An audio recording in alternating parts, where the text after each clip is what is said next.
Hey, what's going on, guys? Welcome back to Jeremy Scott Fitness Podcast Radio Show, coming to you on this Friday, June the 11th, 2021. Hopefully it finds you staying safe and staying sweaty all at the same time. On today's episode, we are talking about how to go from an average Joe to Rambo and my 10 transformation tips. It might be more than 10 on how to go from your average, couch sitting, football watching, beer drinking dude who wants to transform his body into something different and probably something it was always meant to be. And these would be the things that I would do if I was not, however you say it, Jeremy Scott Fitness. If I was just Jeremy who worked at the bank, Jeremy who was the CPA, Jeremy who was the architect, Jeremy who was, the landscaper. If I didn't do this for a living and I woke up one day and I was, 28 years old, 34 years old, 42 years old, these would be the 10 things that I would do to put the pieces in play to get my body to a place where I feel confident, healthy, happy. I like the way that I look, the way that I move, I like the way that I feel. So if you're somebody right now who hasn't been super active, maybe you are active in your training, but there's a lot of pieces missing and you're trying to go from level 1 to level 2 or level 9 to level 10. These are the things I would throw into my life. Some of these things some of them you might not. I'm going to go into greater detail and hopefully it'll help you guys transform. And honestly, the summertime is probably one of the best times to do it. I know a lot of people don't like to hear that and it's probably counterintuitive to, well, I already want to be in shape. Well, if you're not, there's nothing you can do other than just get to fucking work. And that's what we're going to talk about today. But before I jump into the podcast in detail, reminder, our Sunday Advanced Metcon series here is kicking off in just about a day and 6 hours. So if you're somebody who listens to the podcast almost immediately when it comes out, you have about a day to register. We're going to close down the enrollment June the 12th, Saturday, sometime in the evening. And then we're good to go. This thing is going to rip your face off. It starts Monday the 14th. We give you all the documents on the 13th. And we're going to be rocking and rolling. You're going to train every other day. This thing is going to be brutally tough and challenging, but again, if you're looking to make a real change, you got to visit your pain cave every now and again. So if you're interested, the link is in my Instagram bio, the site itself, jeremyscottfitness.com/Sunday-advanced-metcon.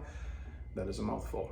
I can give you guys a small little podcast discount code, but you got to hit me up as soon as you listen to this. If you're really on the fence and you're looking to, procrastinate, you're going to be left in the dust. So again, links in the IG bio. Hit me up. Otherwise, the site, jeremyscottfitness.com/Sunday-advanced-metcon, and you can melt your face off with me and a bunch of other crazy people for the next 35-ish days or so.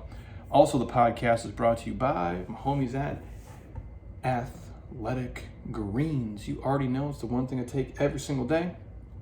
I never miss. By far, the best tasting greens on the planet. It's not even close. Is it a milkshake? No. But it is way better than taking shots of Jaeger at the bar, and all you kids used to do that shit. And this will at least help you, and it does taste way better than that. It gives you all the micronutrients you need for the day. So if you're somebody who struggles with eating enough fruits and vegetables, this is for you. You rip a pack, throw it in water, slam it, and you're good to go. It is the easiest kind of one and done for you solution, so you don't have to take 19 different pills. The site, athleticgreens.com/JeremyScott, will give you a year supply of free vitamin D and 5 free travel packs with your first order. A full year supply of vitamin D and 5 free travel packs with order 1. And if you're really on the fence, and maybe this is the first podcast you've listened to, or maybe you have, literally heard me talk about this 8,000 times, we will send you a pack for free. Hit me up on Instagram, email, Facebook, Tumblr. I know how to check Twitter messages now. Or the site itself, fill out the contact page. Monica will send a pack right to your front door. I don't care what state, country, Providence, what island you live on. We will get a pack to you and you can try it and we can get you rocking and rolling and then get hooked up with all the free stuff. So again, the site, athleticgreens.com/JeremyScott for all of the free dope stuff.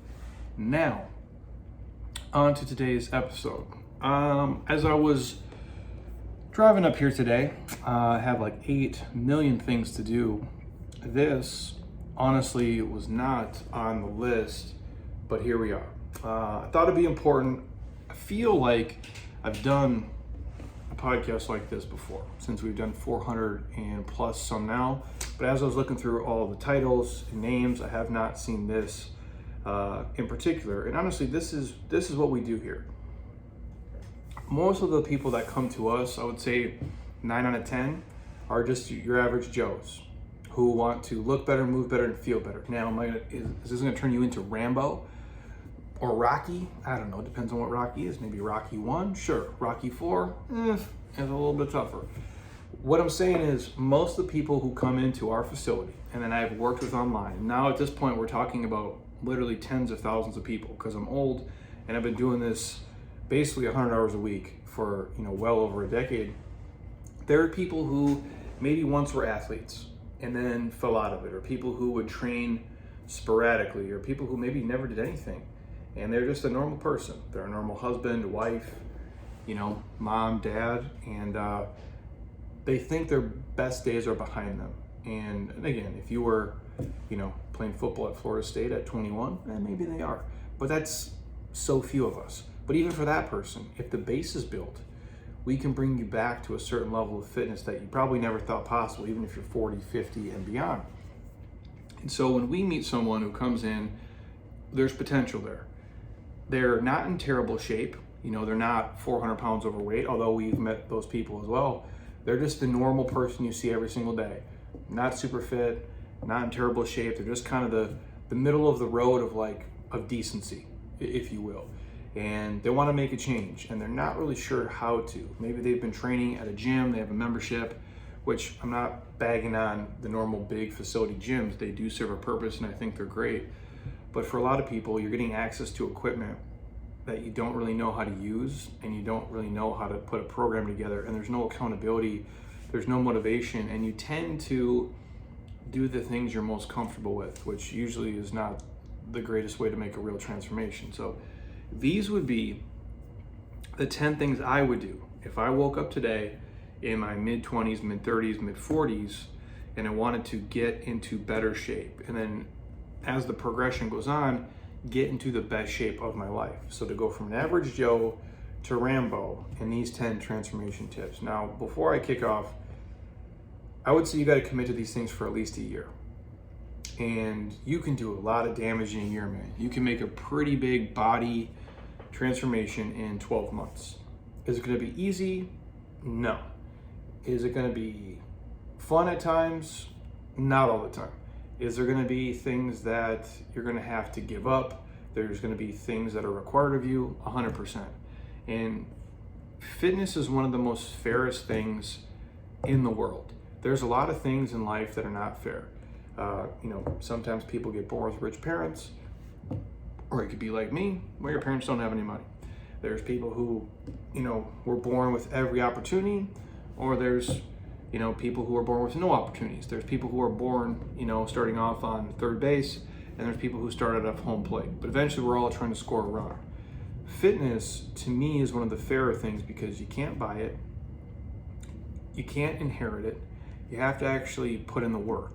Yes, genetics is real. Some people, have a gift to be leaner. Some people have another gift to build muscle. Some people are, the gift of slow twitch. Some people are the gift of fast twitch. No matter where you're at, you have some things, some cards were dealt to you that are going to work in your favor. But what you put in is what you're going to get out of it. And that's why I do love it so much, because I could walk into a room and, again, let's say I walk into a room here, and it's a bunch of the highest earning dudes that we have that are clients of ours. Their net worth 20 million, 30 million, 50 million, 100 million, some crazy shit. And I might walk in and be the poorest guy here, but you can't buy what I'm doing. You can't buy the dedication. You can't buy the sacrifice. You can't buy the consistency of making the right eating choice and the right training choice and treating your body a certain way so it looks and moves and feels at its optimal level.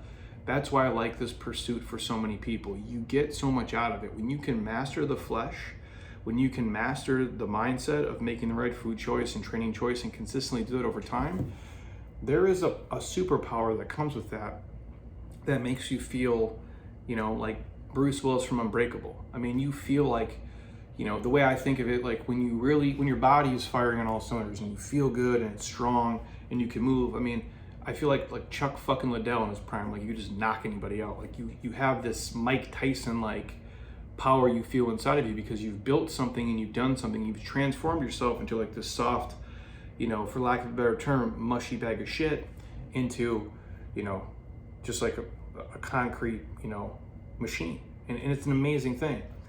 These would be the 10 things that I would do to get you from point A to point B.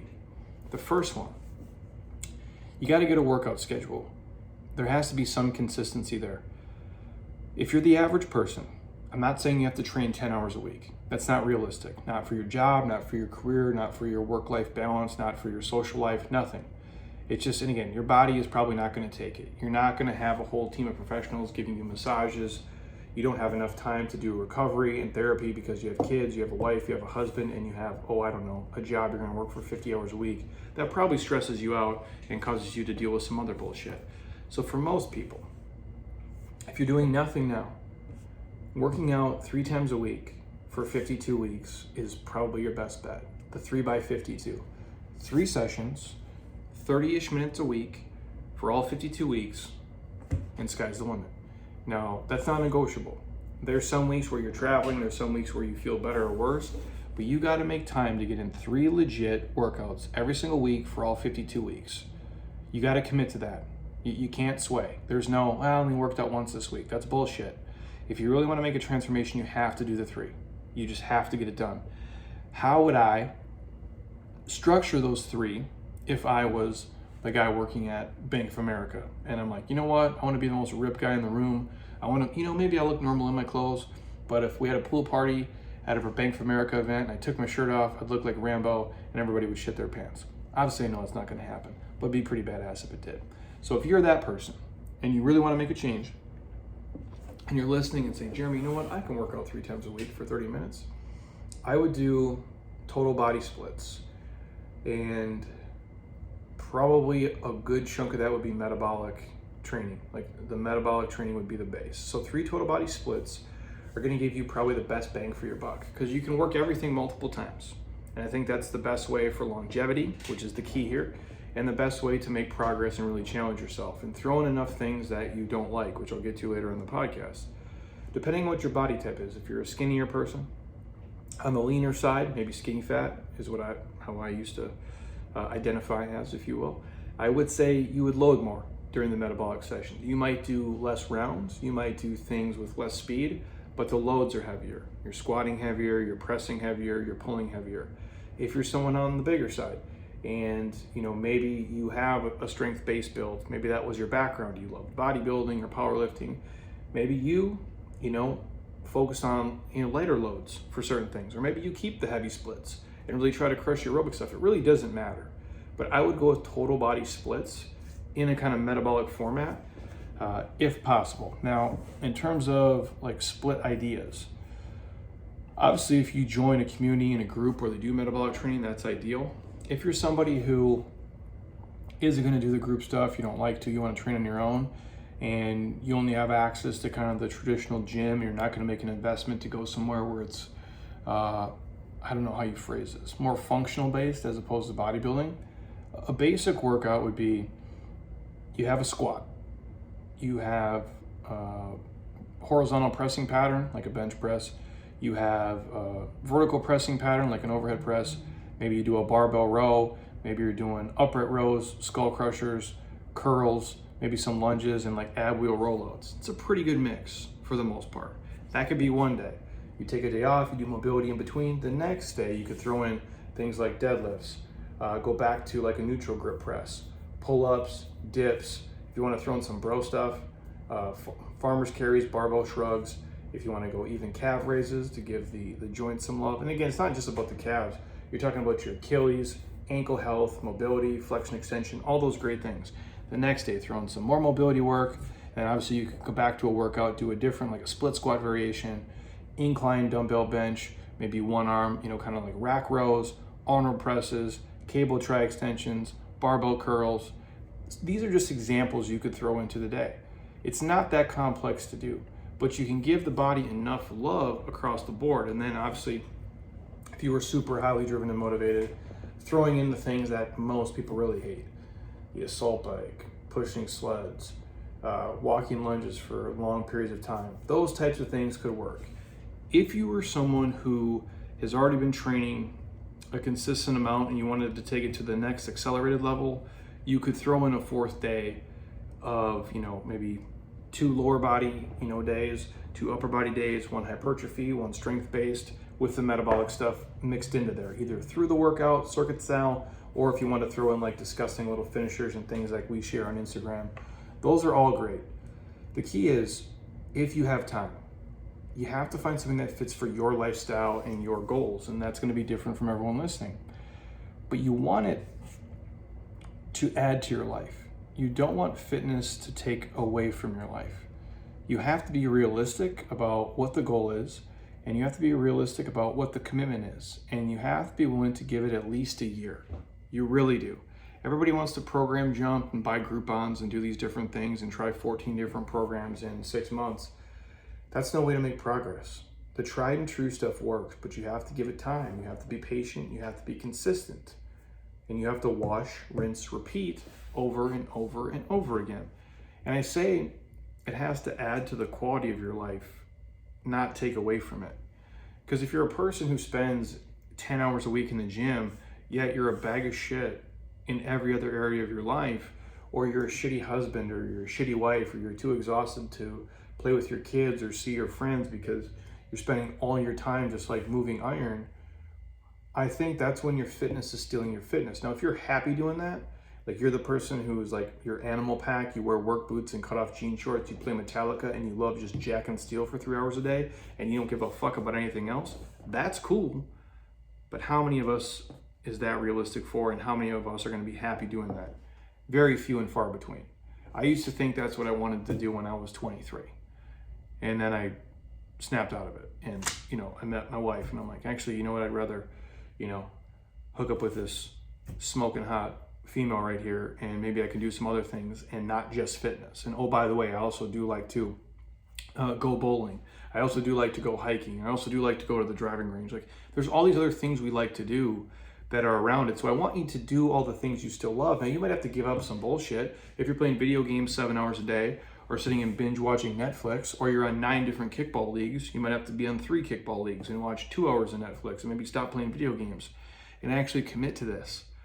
But I don't want it to take away from your life. I want it to add to your life. When your fitness steals your fitness, everybody loses. And those skills aren't meant to just die in the gym. And as you're lifting and you're training, it is meant to enhance the quality of your life, not take away from it. And I know most of you that's never going to happen, but I have to speak on it because there's extremes, right? Like I know people in fitness who are super extreme. Not the fittest people I know, and not the ones that I consider peers and friends, but there is a huge handful of them where you look across the board and they'll say like, oh, Jeremy, I did this workout you shared, plus I did all this other shit. And I'm like, for what? Like, if you love it, respect. I'm nobody to judge anyone, but if you're spending that much time and you don't look, any fitter, what's the purpose? Unless you truly just love investing hours and hours and hours into training. Because at the end of the day, longevity is the goal. My friend BJ Gaddour told me a long time ago, if it's not sustainable, it's not attainable. And for most people, doing bodybuilding style training 6 days a week, for an hour, hour and a half is not sustainable for life. Not for any normal human, it isn't. And for most of us, that's not our goal. But for most people, 3 workouts a week, about 30 minutes, give or take, a little bit more, a little bit less, for 52 weeks is definitely sustainable. And I say that with the asterisk of our goal here is to do this until we're dead. Like, that's the game. You want to be able to play the game forever. You don't want to have to retire from exercise. That would be terrible.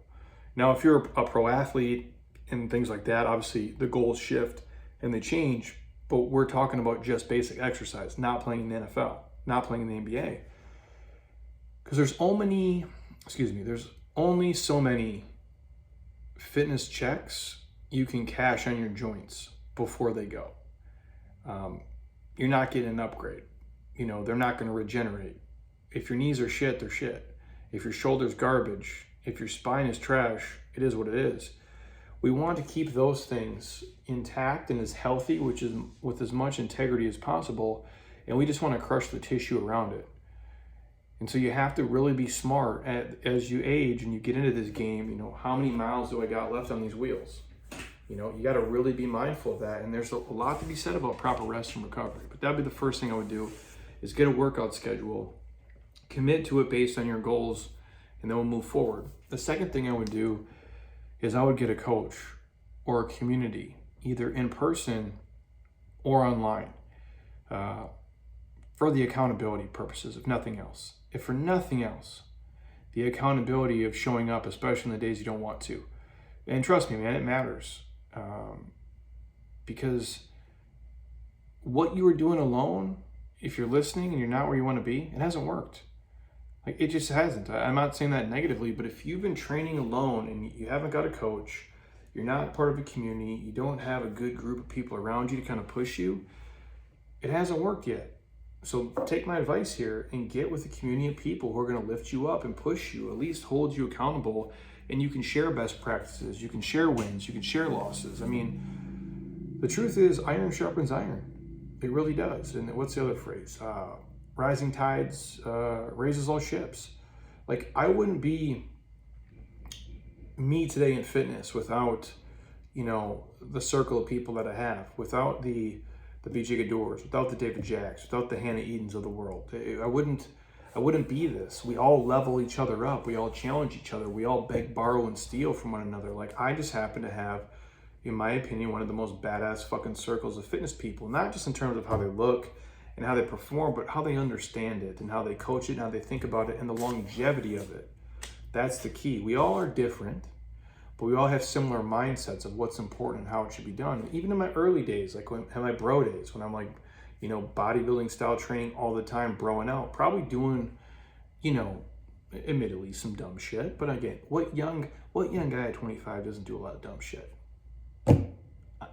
Send me one if you find them. That's what we do. We're 25 and we're men. We do real stupid shit. So when I was doing my bro days with Dave Drees and Ben Novak, we would train together all the time. Probably 6 days a week we would get together. Even on Sundays, we'd go in, we'd bro out. We'd go to this place called US Egg in Scottsdale. If you ever get a chance, stop over there. You get the protein pancakes with the half and half. It's legit. The protein pancakes are amazing. I don't know how much protein's really in them, but they taste fucking great. And they're always fast. They get your food done in like 10 minutes. But we would do that.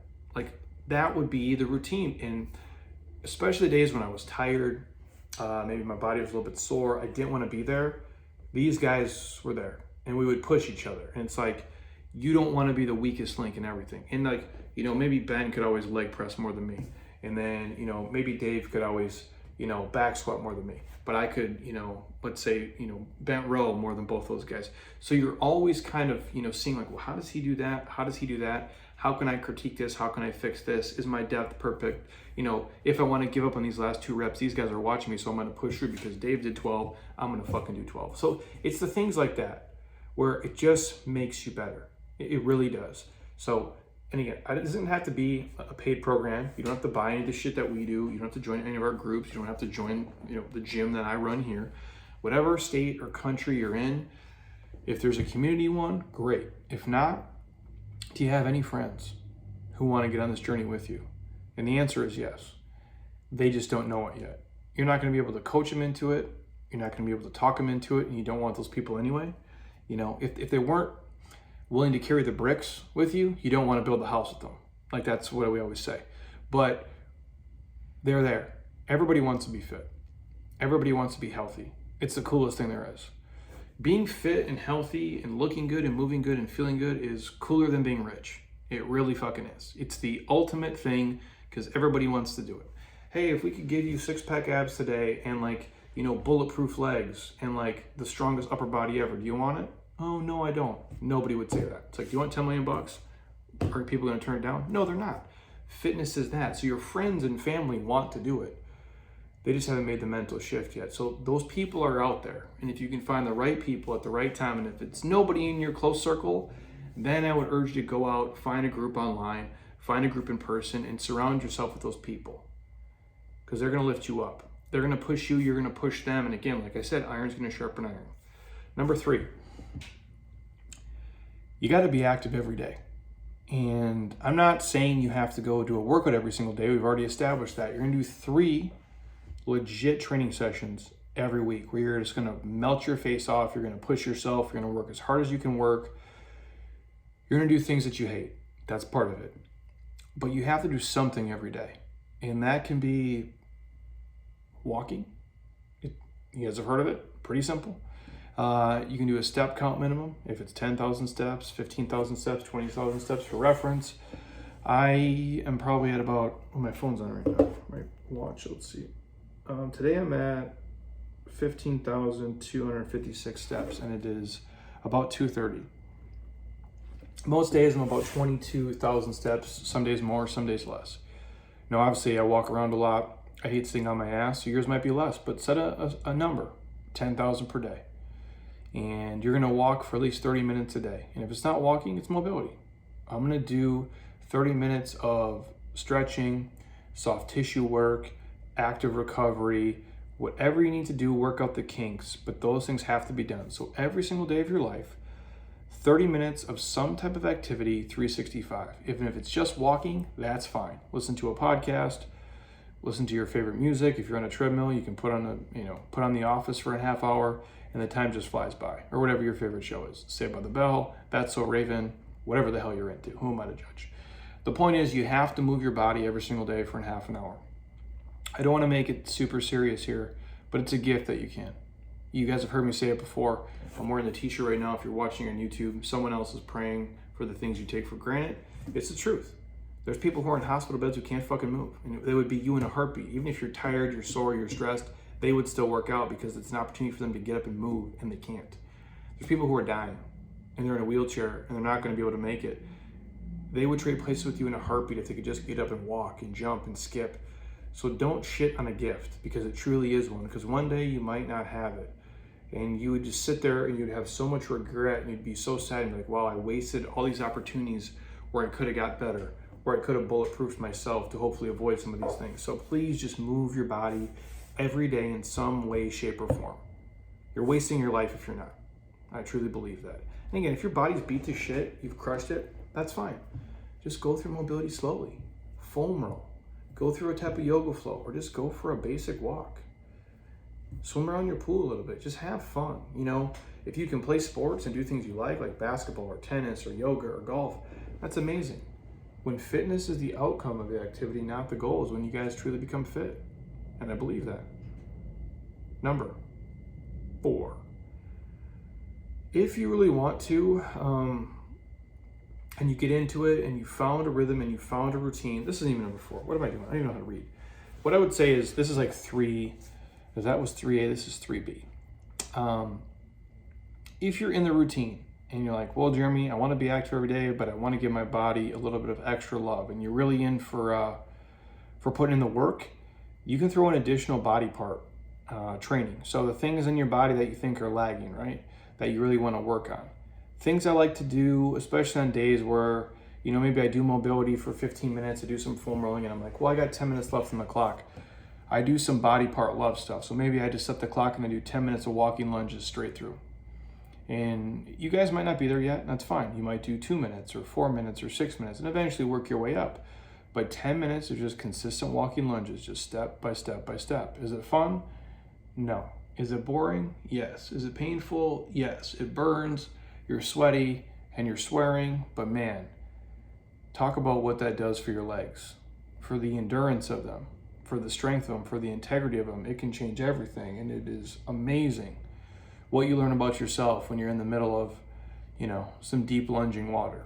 Also could be just 100 push-ups, 10 push-ups every minute on the minute for 10 minutes. Sounds easy?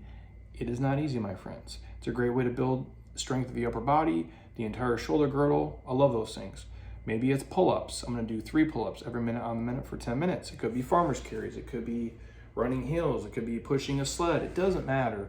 You can always throw in the additional body part love in order for you guys to be active every single day. If you have the time. If you don't worry about it. The walks are fine. But if you wanted to kind of level up, those are just simple ideas you could throw into the mix. Now, number 4. You got to plan, you got to prep, and you got to buy and cook most of your own food. I think that's key. If you're like me, you're busy, you got a lot of stuff going on, you're going to also have to find a bunch of healthy go-to options based on your schedule. And what I would do if I was you, I would write down and kind of map out my day and my week the night before and kind of the week before it begins. Meaning, I'm not saying you have to plan and prep and cook every single meal, but you should do that for a majority of them if possible. At least like if you're a breakfast person, breakfast is easy. If you're a dinner person, you're at home, I would say dinner too. And you can make things for a couple days. I do things in real time because I think they taste better, but that's me. And then I'm also busy. So there's places around here, obviously in the valley I go to, Salad to Go is great, Bowl of Greens is great. We have places called Chop Shop, Farm and Craft. There's a lot of these kind of healthy go-to spots that work, and you probably have a lot of them in your community too, so you just have to know where they are. And when I say you have to think about it and plan it the night before, the week before, as I go to sleep tonight, tomorrow's gonna be Saturday, and I have a pretty good idea of what I'm gonna eat and when I'm gonna eat it. And that's what I've done for a long time. And before that, I would write everything down. It's just like I do for my work day. If you ever come in here and look at my work desk, I have all these Post-its of kind of little to-do lists of the day coming. So the night before I come through and say, okay, I have to get emails done for the day. We have to update Infusionsoft. I need to do 2 reviews, and I have to send Matt a note. And that's what I'll do. It's the same thing with your food. So the night before, you're like, okay, I have a work meeting tomorrow. I'm traveling here, or I'm home all day. I'm gonna eat probably 2 meals tomorrow, and here's probably what the meals are gonna be. You just have a nice outline and an idea, and you commit to something and you stick to it. It helps. And obviously, if you're at home and you're planning and prepping and cooking and buying your own food, you have the ultimate control. You have portion control, you know what ingredients are coming in, you bought the food, you kind of own everything. That's the easiest way to do it. And kind of have an idea of what the week looks like and what the days look like inside the week, of about how many meals, probably about when you're gonna eat them, so you roughly know what's going on. Which brings me to my next point, number 5, tracking the macros. If you've never done it, I think you have to do it to start. That's just my opinion. There's some people who can do, intuitive eating. The problem is if your intuition sucks, it really doesn't work. It's like, what is that movie? It was Billy Bob Thornton? And what's his name? Stifler? It was Mr. Woodcock, is that the movie? Where like he's the gym teacher, and Stifler's like the kid, and he's like, you should love yourself unless yourself sucks, something like that, right? It's the same way, like, I totally butchered that, sorry. It's how I think about intuitive eating. Like, you're eating like based on intuition and based on feel. That works for some people. That would not have worked for me 10 years ago, because my intuition would have been like, well, let's eat pizza and cinnamon rolls and drink 10 beers. And there would not be Jeremy Scott Fitness, it'd be Jeremy Scott Diabetes probably. So that works for some. I do think for most people, when you start out, unless you have some eating disorder or some issues that are going on, I do think tracking macros on MyFitnessPal, it helps. Trust me. I mean, you get a good understanding of what's actually in food, like what's in a banana, what's in oatmeal, what's in 8 ounces of steak, what's in 6 ounces of tuna. There's an educational piece that comes with that I don't think can be skipped in order if you're going to be successful long term. I'm just a huge fan of it. For a lot of people here that I've seen be successful, they would track it the night before.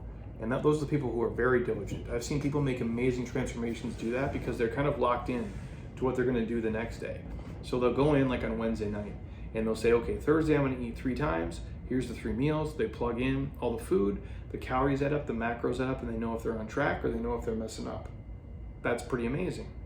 I think a lot of you would be successful in that as well. Now, is it a little tedious at first? Is it a pain in the ass? For sure. But so is doing split squats. And so is riding an assault bike. But it's just as important, if not more so. And if you guys are confused, well, Jeremy, I don't know. When I say macros, proteins, carbs, and fats, hopefully you're all with me here.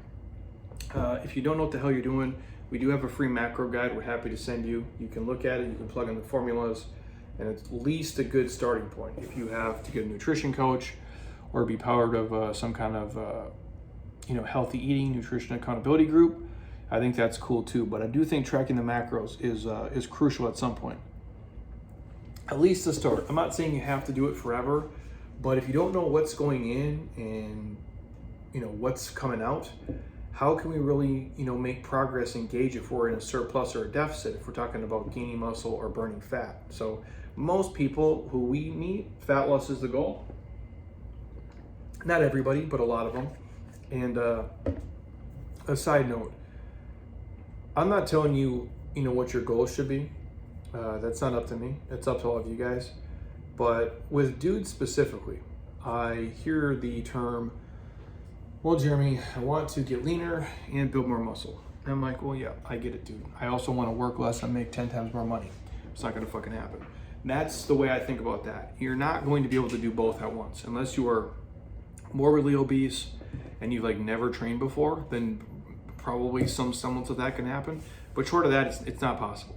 It's just not going to happen. You're going to either have to get bigger or smaller. So you're going to have to eat in a surplus or a deficit. And most people, if you're a dude and your body fat is 15, 16, 17, 18, 20%, just focus on getting leaner.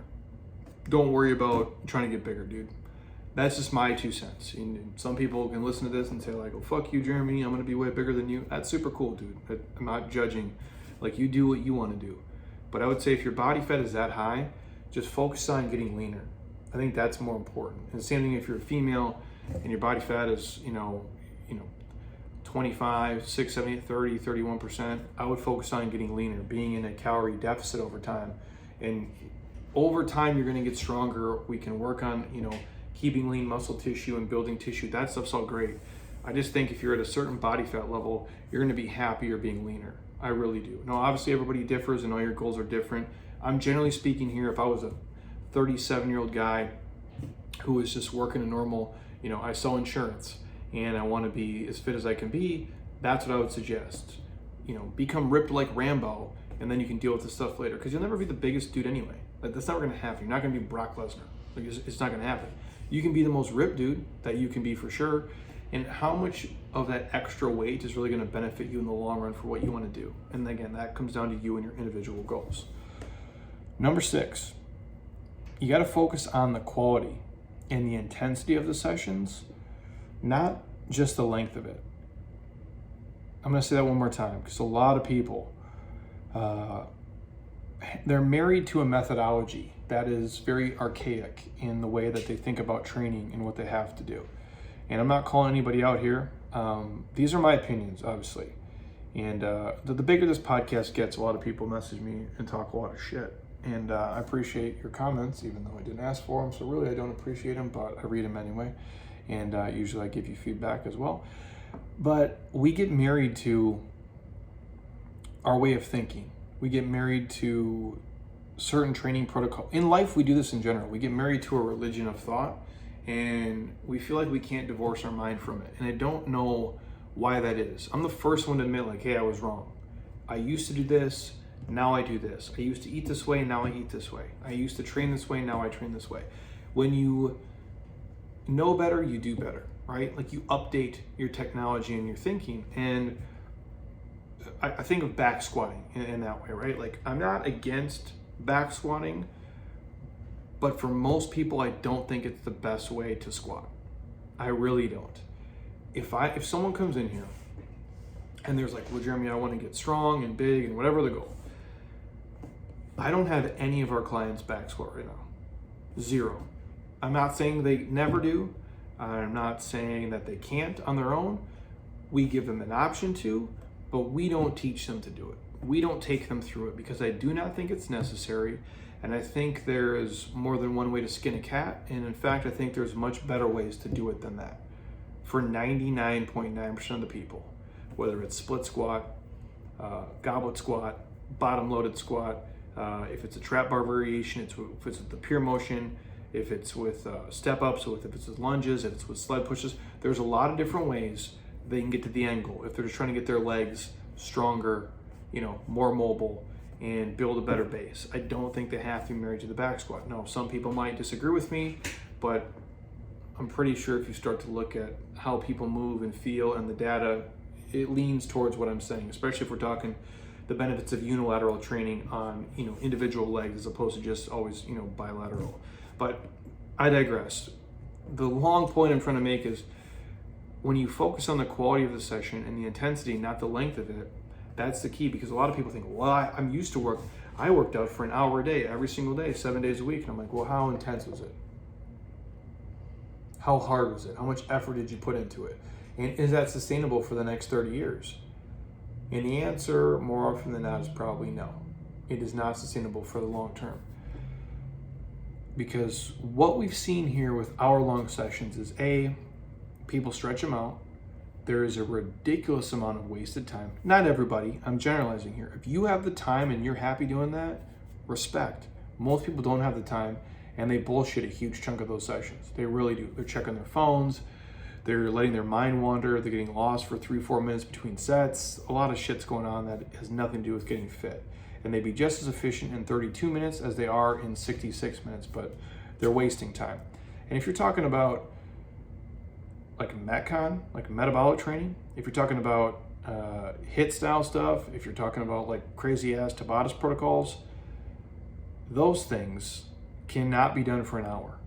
It's just not possible.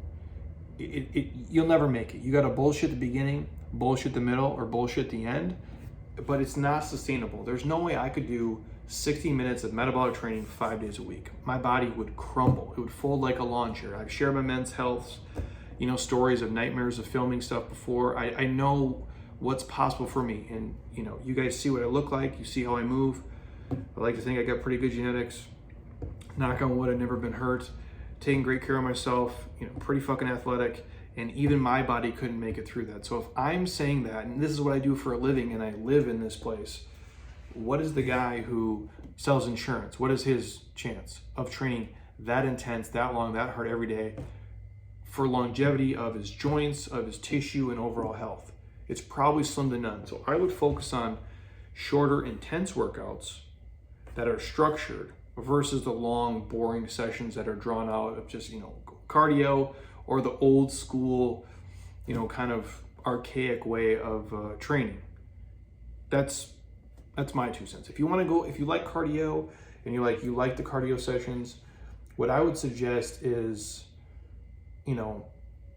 instead of doing an hour on the treadmill walking or 40 minutes walking on the stair stepper, go push the sled for 10 minutes. Load that thing up, make it heavy enough, and push that thing for 10 minutes nonstop. You'll be dripping sweat, your body's on fire, and I think bang for your buck, way better investment of time. Want to go something simple? Go step-ups. It could be bodyweight if you want to, or grab some light dumbbells and just do step-ups for 10 minutes. 1 minute on this leg, 1 minute on the opposite leg, and just go back and forth. Again, dripping sweat, body's lit up, way more efficient, way better bang for your buck than spending an hour spinning your wheels or making minimal progress. I'm a huge fan of efficiency. And again, you guys all have lives and probably kids and a family or other interests. This is the most efficient way to do it, to make it sustainable. Because again, do you want to have to keep doing this for hours and hours and hours and then every day, every week? And can your joints handle it? That's the other key. Number 7. This might be the most important of all. You have to make a mental shift and commit to your goals. You got to write them down somewhere. And it could be just to yourself at first, which is fine. There's power in that, definitely. If you can make a public declaration, even more so, because it's embarrassing, obviously, when you fail. So there is a social pressure there that comes with it. And you don't have to post it on your Instagram or Twitter or, whatever feeds you guys are into these days. But you gotta tell somebody. You got to throw it out there into the universe. It has to become real. If it's just in your head, it's a dream. When you throw it out on paper, like if you're like me, a little post-it junkie, it becomes more tangible, if you will. And you can post it somewhere where you can see it. Maybe it's in your bathroom mirror. Maybe it's in your kitchen on your refrigerator. It's by your office desk. Whatever you're going to visually, roll by and look at it, and it'll slap you in the face like a reminder. I think that's important. Telling your husband, telling your wife, telling some friends, you become committed to it. It's like the way I think about it, like when Heather and I paid our house off. I said it on this podcast. I threw it up on emails. I said it to people here. I'm like, we have a goal. We're going to pay off our house by this day and this time. And we did it. I mean, there was a social pressure in that where finally I'm halfway in. I'm like, well, shit, now I got to do it. I told a bunch of people what's going to happen, and I'm going to feel like a fraud and an asshole if I don't do it. So I was committed to it. Physical goals and health goals work very much the same. It becomes real, tangible, and then you have a community of people that are checking in, they're asking, they're holding you accountable, even if they realize they're not. And I do think that's a crucial piece of this. But when I say make a commitment, you guys have to commit to a goal, and you have to know that it takes time. You have to know that transforming your body, from the inside out, the internal and the external, is not going to happen overnight. It's the phrase I use all the time. You've heard me say it. It's a crock pot. It's not a microwave. If it was easy, everybody would do it. If it takes 4 weeks, to change, people would do it all the time. If it took just 6 weeks and you could just, set on cruise control, everybody would do it, but they're not going to do it. It's a crock pot. It's not a microwave. Great things take time, and you have to commit to doing the things that suck, honestly. You have to be willing to go, deep in your pain cave sometimes in order to accomplish the goals you want to achieve. And I'm not talking about, training to injury or training when you're hurt. I'm talking about doing the things that, probably suck. And I don't try to hide from those. And I talked about this the other day with our guy Jack here in our Sunday Advanced Metcons. We a lot of times let them kind of put the workouts together how they want. Like, we give them the program, they come in and we all do the same thing, but we let them kind of break it up how they choose to. And some days we don't. I always try to take the hardest path, not the least path of resistance. So if we do something like, we're gonna lunge for 300 yards, then do 100 push-ups. Some of the guys will lunge for 50 yards, do 20 push-ups, and they'll break it up that way, which is probably more efficient, it's quicker, and it's faster, and it's definitely easier. What I'll do is I'll just lunge all 300 yards, and then I'll do the 100 push-ups, because fuck it, I'm already in pain, it already hurts, it already burns. I'm just gonna be in there and embrace the suck and embrace the hurt of it for all 300 yards, every single step. Your ass is on fire, your quads are on fire, you can't breathe, you're hot, you're sweaty, you're miserable. But I might as well just commit to being there, because that's gonna make the biggest change. Even if it's not physically, which I do think it will, it's the mental shift I'm gonna make. Because if I can push through that, then I can push through the next thing. And it just kind of bulletproofs, not just your legs, which is a lot, but it bulletproofs your mind as well. And that's the key. So if you really want to transform, you really want to make a change, not every workout has to suck. You have to like what you do. You have to enjoy it. It has to be fun. There has to be things that you're looking forward to. But sometimes you're going to have to do things that suck. And you're going to have to do the things that you most likely hate the most and most likely need the most. And for a lot of people, if I generalize, let's say dudes here, women tend to be better than guys because they're smarter than us. We're dudes, we're stupid, especially when we're in our 20s. As we get older, we get a little bit smarter, but being a guy, you're a guy. When I say dudes, you're gonna have to do things that suck. Most likely that's mobility. You're gonna have to do the things that make your body more mobile, stretching, foam rolling, soft tissue work, taking the body through ranges of motion that are painful, you don't really like, but you're gonna be so much better for it. That's the base of transformation. You're committing to it. Maybe it's committing to getting better sleep. Maybe it's committing to food preparation or tracking macros. Or maybe that's you actually working on increasing your aerobic endurance. And again, I'm gonna generalize here. Guys tend to, veer towards upper body stuff. They like to bench press. They like to do curls, overhead presses, maybe some rows, all the bro shit, right? They don't like to do the things that they're bad at. They don't want to sit and rip on the assault bike because they can't breathe, their legs burn, they're miserable. They probably don't want to, commit to doing walking lunges. They probably don't want to jump in and do split squats. And again, I'm generalizing here, but those are the things that you dread the most and you hate the most that you don't want to do are probably the things you need to be doing the most of. Working on bulletproofing your worst body parts. So the things that are lagging, that are not your strongest, you're not playing to your strengths, you're now working on your weaknesses. And in a lot of things in life, like let's say business or otherwise, we play to our strengths. It's, we give up the things that we're bad at and we work on the things that we're best at. We play to the things that we are excelling at to further us in life. In fitness, I'm not saying don't work on the body parts so you have a great, so if you have a great chest or a great back, you still work on those things, but they're secondary. You start to invest in the things that are the absolute worst on your body. So if your mobility sucks, you dedicate an amazing amount of time to that. If your legs are weak as shit, you commit to doing split squats multiple times per week. You commit to pushing a sled and doing step-ups, and really just, again, embracing that pain and that awfulness, because that's what's going to make the change and make you better. Again, if it was easy, everybody would do it. But from that pain, from that, sacrifice and dedication of just working on the things we struggle at, that's going to make the biggest change in your body. And not just physically, you guys, but mentally.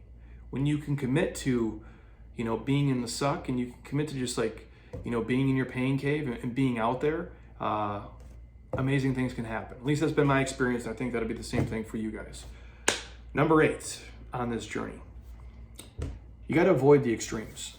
And this is probably one of the biggest ones for people when making a change. And when I say avoid the extremes, it's the comparison stuff. You got to just focus on the journey, and you got to focus on your journey alone.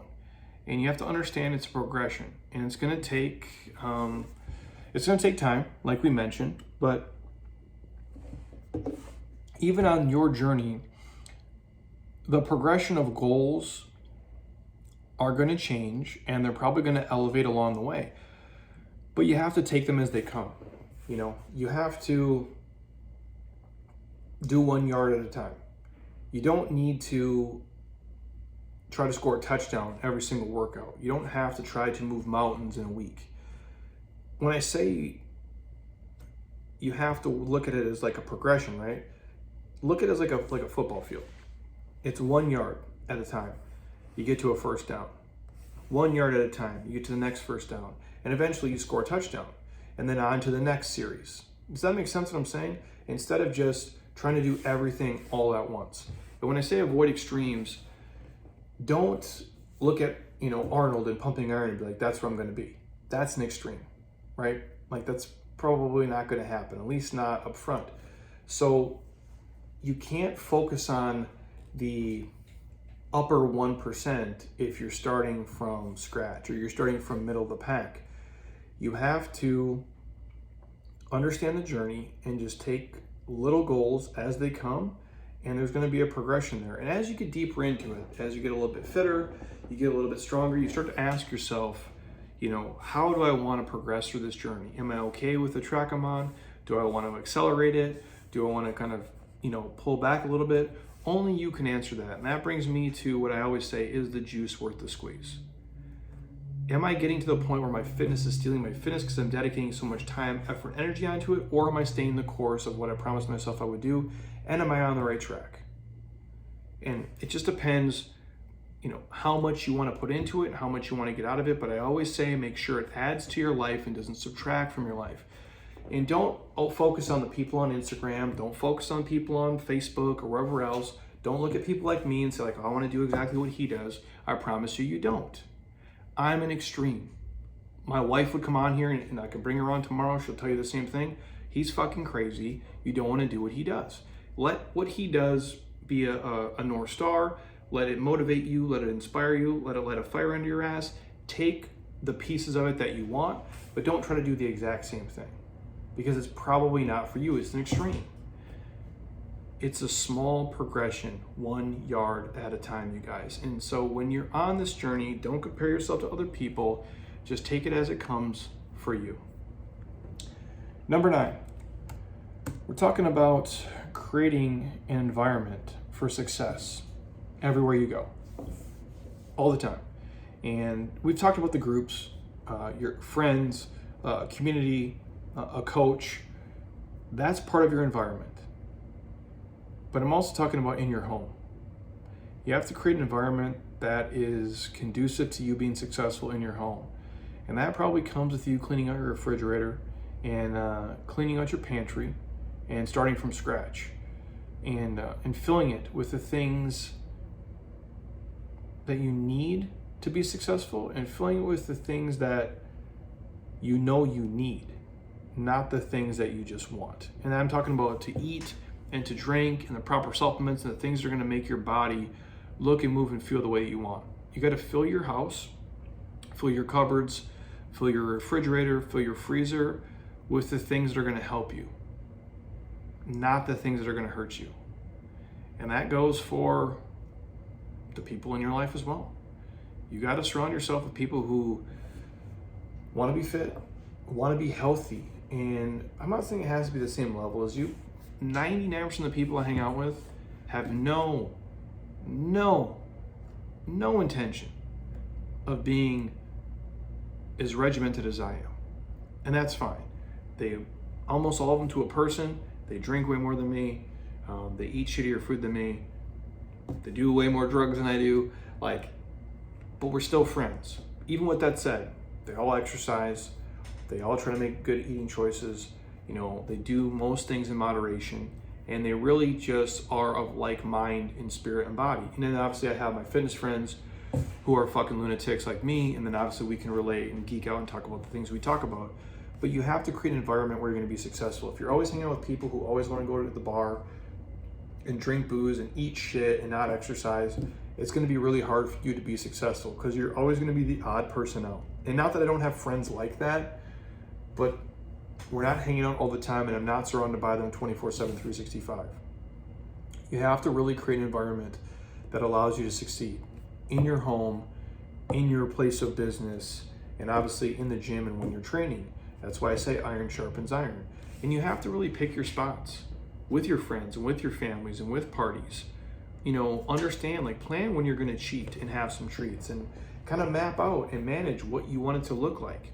You manage everything else in your life that's important. Probably when your kids go to school, when you pick them up, what sports they have to do. You probably manage your finances. You probably manage some things in your business. You manage your day. It's the same thing here. You really just have to be diligent about, well, if I got 3 social things coming up, I probably can't eat and drink a lot of shit on my own if I really want to indulge at those parties. So you're just managing it like you manage anything else in your life. I want you to have fun. I want you to go do cool shit and enjoy food and enjoy drink. Life is too short not to. But you have to pick your spots. And you have to understand, how much is this going to set me back? Does this fit into my macros? Does this fit into my goals? And how am I best going to go about this and balance my life? That's why I always say, these things have to add value to your life, not subtract from it. And in the same note, where I say have fun and do your thing, you got to be honest with yourself. You know if you've been bullshitting. You know if you've been drinking a little bit too much. You know if you've been eating a little bit too much shit. You know if you've been lacking on your workouts, you've been skipping them or kind of mailing it in. Only you know that. And at the end of the day, you have to have an honest conversation with yourself. You got to look yourself in the mirror and say, you know what, am I really doing what's best for me, health-wise? Is this going to get me to where I want to go in terms of how I look and how I move and how I feel? Is the things I'm doing today putting me on the right trajectory to get to where I want to go? Did I work as hard as I could work today? Am I making the best choices? If the answer is no, that's okay. You can't live in the past. Don't beat yourself up over it. But commit to making a change moving forward. That's why I say commit to doing the things that suck. And we equate that to training. The Versa Climber sucks. You bet your ass it does. And it's hard, and nobody likes it. And we all fucking bitch about it in, one way or another, but we still fucking do it. It's the same thing with, watching less TV. For a lot of people, that sucks, and it's hard, and it's a sacrifice. But if it allows you to do more mobility, if it allows you to get to sleep earlier, it's the same thing with food. I think for most people, the biggest sacrifice and the biggest thing they give up is the social stuff. Is saying no to some happy hours, is making a better food choice at a dinner out, is skipping some drinks at a party. That, for a lot of people, is one of the biggest struggles that they have. And that's where I say embrace the suck and just be there and own it, because a lot of times that's what it takes. I meet way more people who are willing to work out and do terrible training sessions, but they're not willing to give up anything socially. No food, no drink, and they always crack and they always crumble, and they're always going to sell themselves on why they need to eat or drink this, and they'll justify it in the moment, and they never reach their goals, and it's what always holds them back. So if that's who you are, that's what I'm talking about in terms of create an environment of success and just really commit to something for once in your life. And you're probably gonna have to commit for at least a year, a full year of it. And again, it doesn't mean you can't have fun, but if what you've been doing hasn't been working, I promise you this will make a change. This will be what you need to do to get over the hump. Number 10, I do think you should take some before photos. What I would say is the coolest thing is once a week is probably fine. Just taking a photo, you have it. Every Monday, every Friday, maybe it's before you go to work, it's after you've woken up to your normal routine, you took a shit, you took a shower, boom, here I am in the buff. Maybe you got, your little bikini shorts on, whatever you're into. I don't know, you rock a singlet, but you take a photo and you have a photo once a week, every week, same time, same day. I do think that is the biggest progression you're gonna see when you do it kind of like flip book style. We had a lady here do it. She lost like 100 pounds in a year. And we put all the photos together. It's on our YouTube. You can see it and just flip through it. And it blows your mind because the first 15 weeks, it doesn't look like a huge difference. And then by the time you get to week 52 and you put them side by side, you're like, holy shit, this is real. She made a huge commitment and a huge change. This is amazing. I would urge all of you guys to do that. And it doesn't got to be the scale. Like there's a lot of stuff. I'm gonna talk about this in a second. But I do think a photo becomes real. Front, back, side, and you can see it over and over, week after week after week. So when you get discouraged and you want to quit, you're like, oh shit, I have changed a lot. I'm just being my own worst enemy. I'm the harshest critic on myself. I'm not giving myself enough credit for the progress I've made, and now I can see it. And then just move on with your day. And then number 11, if we're gonna give you a bonus here. I told you I don't know how many numbers we're doing. The last thing I would say is you have to have goals in mind, hard goals and fluid goals. What I mean is goals that are set in stone, ones that are not gonna move, they're unshakable. You're committing to them and no matter what happens, you're gonna fucking do them. And then the fluid goals are the ones that kind of, they shift and they change as your journey changes, as your mindset changes, as your body is changing. And I think those are important. And I'm talking about small ones, medium ones, and big goals. So things that are easy to accomplish, maybe on a weekly basis, on a bi-weekly basis, a monthly basis, medium goals every 2 months, every 3 months, and then long-term goals, 6 months, a year, 18 months, 2 years, things like that. That is key. And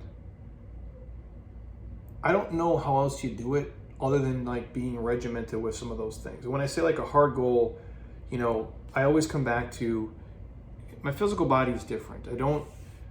I've changed so much over the years. If I take in parallel like finances and fitness, which I tend to do, when my goal was to, okay, we're gonna pay off our house in 24 months. That was a hard goal. I wasn't gonna fucking move. It was gonna be that, or I was gonna die trying. We ended up doing it in 14 months because I'm like John Wick when it comes to things. I'm a man of, focus, commitment, and sheer fucking will. And if I could, I would kill 3 dudes in a bar with a pencil, but I'm not a serial killer. I'm a fitness person. But I took those same principles and I applied to this. So I'm like, okay, the long-term goal is, that's a hard goal, is 24 months, it's paid off, done. And as I got deeper into the journey, I'm like, well, and things became more fluid and they were changing. I'm like, well, I think we can accelerate it and we can do this, this, and this, and we'll do it a little bit faster. That's what I mean. And as much as it sucks, to set these goals and be committed to them, especially when it becomes tiring and you're exhausted and you don't want to sacrifice anymore, it's what you have to do. And you're going to be so much better off for it. As much as it sucks to always make the right choice, it's worth it, you guys. I promise you it is. And you have to have fun along the way, but it's also going to have to suck. And as much as it blows, to always make the right eating choice, to always make the right training choice, to go to sleep on the right time, to wake up when you don't want to wake up, you have to make the suck fun. You just do. And usually that comes with community. And with a group of like-minded, awesome people, you guys can share your ups, you can share your downs, you can share your wins, you can share your losses. You can do that with, your gym buddies, your online coaching buddies, your old college friends who are getting fit with you. Maybe it's your husband, maybe it's your wife. And so I say, as much as it sucks, you got to have fun along the way. And I think that's what we do here, especially with our Sunday people. These workouts suck, man. I hate them. I hate coming in here and doing them. This Sunday, I'm traveling, but I'm going to come in here super early, and we moved it up to 7 a.m. on Sunday. Now, who the hell wants to come in here at 7 a.m. on a Sunday and do these terrible face-melting workouts? I don't want to do it, but I kind of do. Like, I hate myself just enough, and I'm just sadistic enough to put myself through this torture before I get in a car and hop on the road. And these guys are too. And there's something to be said about that. There's a certain level of respect I have for people who are willing to do that. They're willing to get up on their free weekend and come in here and push themselves and do things that they're probably not going to do on their own. And that's part of their goals, is to commit to this and show up and put in the work. And so again, you guys, I'll leave you with this. As much as it sucks to always make the right choice, it's worth it, man. And you got to make the suck, fun along the way. And again, that usually comes with people and sharing your ups and downs and embracing it with them and being part of a community where iron's always sharpening iron. So if I was a person sitting at home, working a normal job, and I was an average Joe looking to turn into Rambo, these would be the 10 things that I would throw into my life. 10 or 11 or however many I really shared here. My numbering system is awful, but I'm awful at math, so here we are. I think you guys would be really best served to do all of these things. And if you're doing some of them now, throw in the ones that you aren't. I think it can make a huge difference in your life over the course of the next year if you're really trying to make a transformation in your physical body and mentally as well. And that's, again, why I love fitness, because there's a lot of things we do mentally that can change the physical body, and there's a lot of things in the physical body that we're doing that change us mentally. They play off each other. There's a beautiful, yin and yang and synergy to that, where you push through a workout physically, but mentally you did as well. And then you learn and you build this confidence in yourself to where, again, you feel like you're Chuck Liddell and you can just kick the shit out of anybody in the world. It's pretty cool. Like, you feel like Mike Tyson, like you're the world champ, or you feel like Rambo, or insert whatever person you feel is a badass. But that's what you become when you can go into a training session, when you can start to transform your body, and when you change it physically, you also change it mentally, and you change it emotionally. And if you're a spiritual person, there's something that comes with that too. Especially if you ride the assault bike for a minute for max calories, there is a spiritual experience that happens there, where your soul leaves your body for a little bit, and a little bit of you dies and never comes back. But it changes you, most definitely. And so that's all part of this journey too. So hopefully you guys got something from this. Hopefully it gives you a nice blueprint if you really want to make a change. And if you've been, admittedly kind of dragging ass and not giving it your all and not really pushing yourself, let's fucking do it, man. Let's start pushing yourself and see what you can really accomplish at 42 years old, at 51 years old, at 26 years old. Because you don't want to look back in your life and have regret. And I'm going to share one other thing with you before I let you go. There's a lot of things that happen on the journey, even if you can't see it, right? So when I say transformation, obviously we're going to talk about physical stuff. I'm a fitness person. I still share all these bullshit, shirtless workouts and things we have to do for a business and to get people to see us, and I'm happy to help you guys. But if we're not talking about just the vanity, right? What happens when you transform? You start to improve your mental health when you train consistently. You start to obviously improve your physical health. Everything's going to get better: range of motion, strength, endurance. But you improve your emotional health as well. Obviously, you're going to gain some strength. You're going to gain some aerobic endurance, most definitely. Muscle growth will happen. Fat loss, obviously, happens. But you have a better sense of self-worth, I think, when you start to invest some sweat equity into things and transform and change. You have a better body image. Obviously, you have a better mental image of yourself. Your quality of life increases. Obviously, your mobility, your flexibility, your relationships change with yourself, with your spouse, with the people closest to you.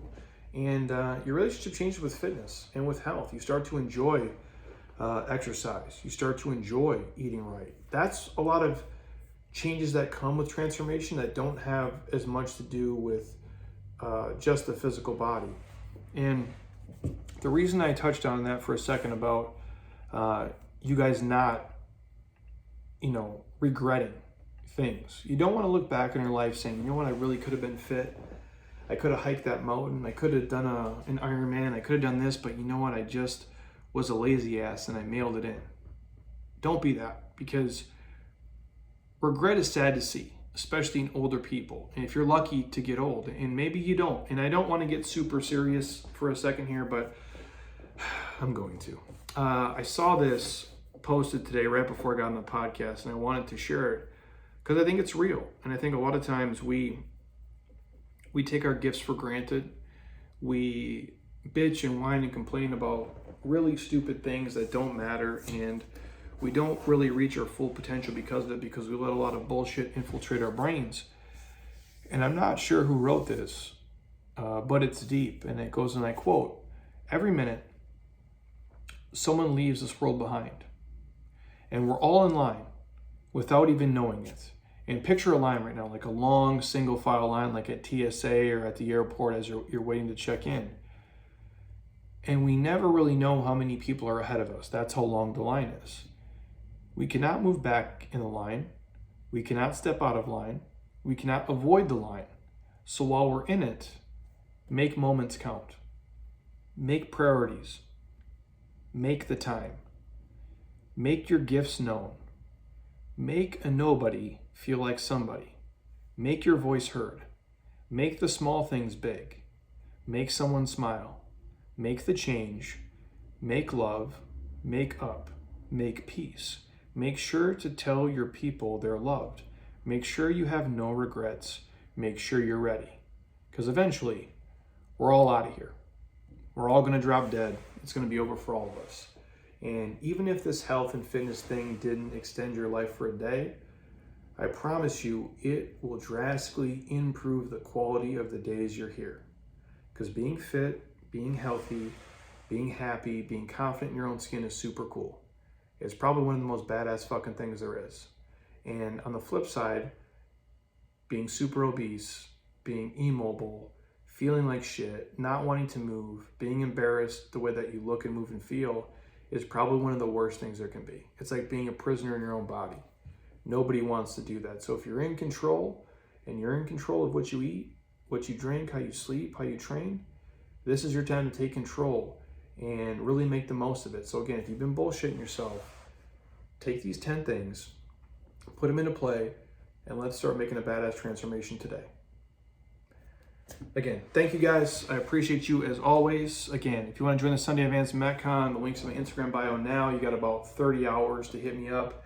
I can give you a podcast discount code. And again, if you guys are looking to make a better food choice, get better things into your life in terms of micronutrients, athleticgreens.com/Jeremy Scott, your supply of free vitamin D and 5 free travel packs with order 1.